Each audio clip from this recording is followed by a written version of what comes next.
If you've glanced at Twitter or read any of the leading kind of tech websites over the past week, there has been an absolute all-out battle to deplatform one particular website. And I knew all along that this was just going to lead into a massive Streisand effect type thing. What I actually think, given today's statement from that website's host, is the tides may actually indeed be turning. Now, maybe I'll have mud on my face if they end up backing down. Lord knows that happens plenty of times. But today, for the first time in as long as I can remember, a web company, a web host, endured the entirety of mainstream media and leftist Twitter demanding they deplatform somebody, and they stood up and said no.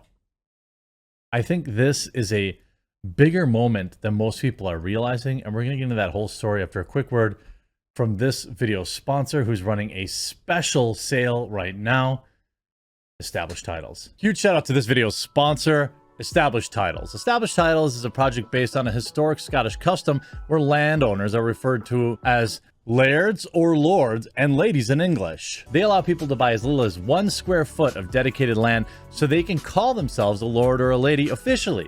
In return, they commit to plant a tree with every order and protect the beautiful, pristine woodlands of Scotland. Established Titles makes an absolutely amazing gift, and a person could officially get their name changed on documents. Their title pack gives you at least 1 square foot of dedicated land on a private estate and an official certificate with a crest. Established Titles is currently having a really big sale just for you, my subscribers. You can get an additional 10% off any purchase you make with the discount code TheQuartering.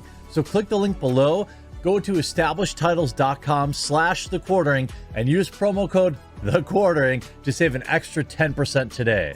So obviously there's, if you've been following this, streamer organizes protest to, quote, take down a forum. A protest will take place in October if Cloudflare does not remove the site. A Twitch and YouTube streamer has begun to campaign to have Cloudflare drop their support of a spicy forum, claiming that the site is a phobic hate forum, and it accuses it of stalking people, publishing doxed information, and having a hand in multiple people self-deleting. No evidence provided. And again, I think that a particular forum, Section 230 kind of states that these are platforms, not publishers. And so, for providing the forum itself, if somebody in there does something bad, that does not make it the fault of that particular forum. And I've said this before, I am not a fan of this website. I wish that they just would, I wouldn't care whatsoever about it as long as they just ban doxing. Like, it's such a simple thing to do. It's just not allowed. You can do anything else you want, just no doxing. But they continue to allow it, and so it's like, it's very difficult to defend, but it has to be defended. The streamer has claimed for several weeks that the website is also the reason why she's had to go into hiding and move out of the country. By the way, she also raised more than $100,000 on GoFundMe for this. The streamer announced back at the beginning of August that she had been locked up after a swatting incident. She later went on to explain that she's currently living in undisclosed Airbnbs due to being doxxed a second time after several pizzas were sent to the hotel where she was staying. I'll take some free pizza, just not the SWAT team. I think that that's reasonable. She had claimed the users of this website were behind both incidents, again, without any evidence that I've seen. So I think that, is it reasonable to assume, given the open kind of warfare that you've claimed, that you've declared on them, that maybe they are doing this? Yes, I think that's reasonable. But I think you also have to be able to prove it. You can't just say, well, I think, or I'm pretty sure. You have to be able to prove that. She then announced via the personal Twitter account that they had set up a new site to aid in their goal to get Cloudflare to drop the website entirely. The site contains content information of top executives and several businesses supporting the website and its owner, urging people that if they want to help apply pressure until the website is dropped. Additionally, the streamer has also announced via a new website that a protest is to take place outside Cloudflare's San Francisco office, in which several top executives will be in attendance on October 18th, should Cloudflare not drop the website. October 18th, you think you're going to keep this internet outrage going for another 2.5 months? I mean, the fact that it's been going this long is actually impressive.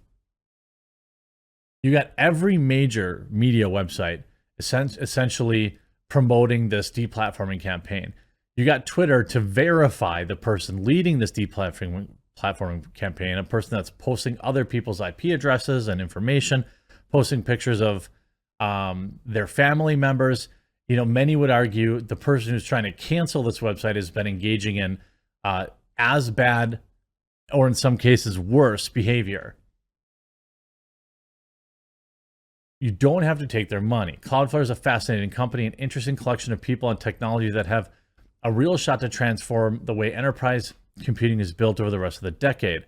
It's also an infuriating company, stubbornly dedicated to the principle that time and time again puts it in cahoots with some of the worst people online. Oh, freedom of speech? I mean, is that the frustrating thing that you've dealt with, that you're mad about? Cloudflare has remained silent during this new round of protests, disabling replies in its corporate Twitter account and declining to explain its thinking for several reports. It likewise declined to make any ownership available for an interview via protocol. Given the silence, the easiest conclusion is that Cloudflare doesn't think that the companies enable targeted anti-trans hate. Again, none of these websites care when it's hate on anybody but one particular group. That's the most pathetic part about it. Philosophical debates about how infrastructure companies should handle objectionable content on the internet have become very real, and those companies do not have to do business with sites as toxic and harmful as this one, according to whoever wrote this article. Again, I think it's pretty pathetic to see so many people in the media, you know, circling the wagons and demanding deplatforming. It's absolutely pathetic in every possible way, shape, and form of it.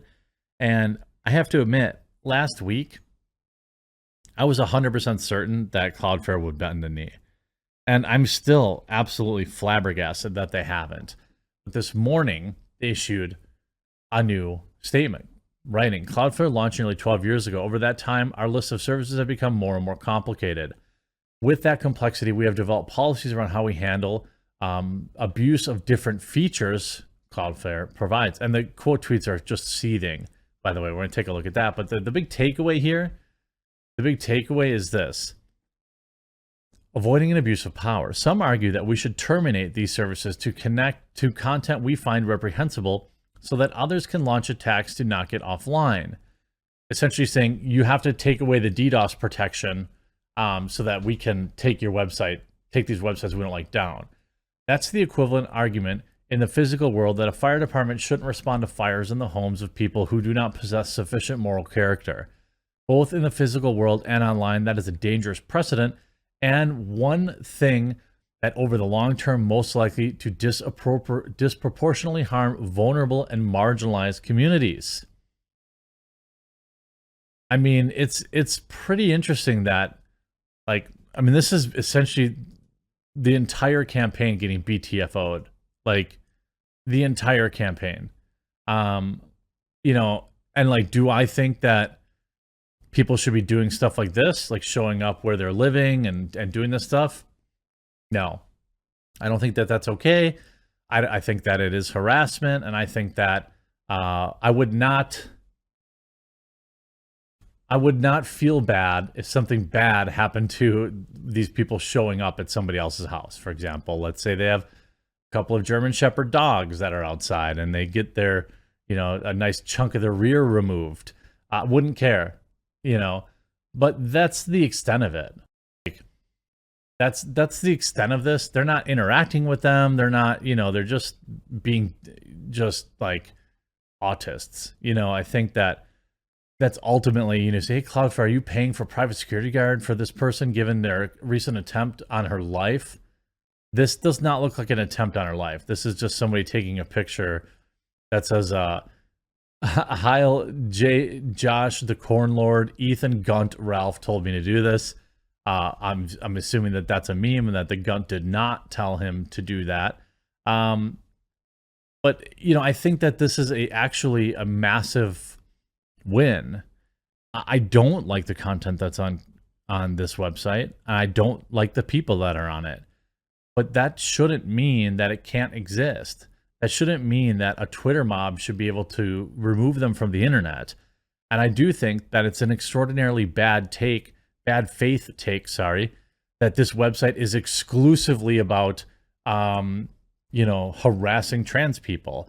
In fact, they are but a tiny, tiny group of the people in there that get memed on and get roasted and insulted. I think that my personal information being leaked on this forum made swatting me easier. Do I blame them for posting my information? Nope. I blame law enforcement for deploying an entire SWAT team for anonymous text messages and not doing their job before cramming, weapons in my face, putting handcuffs on me. That's not the stupid idiot. Now, the idiot that did it, I hope they get lots of jail time. But, maybe do your job a little bit better. I think that there are a lot of people to blame, and none of them are like the forum where it gets hosted. This is an actual massive W against cancel culture, even if you don't like the person on the receiving end of it. I'll be curious to hear what your comments are in the comment section down below, and we'll talk to you again real soon.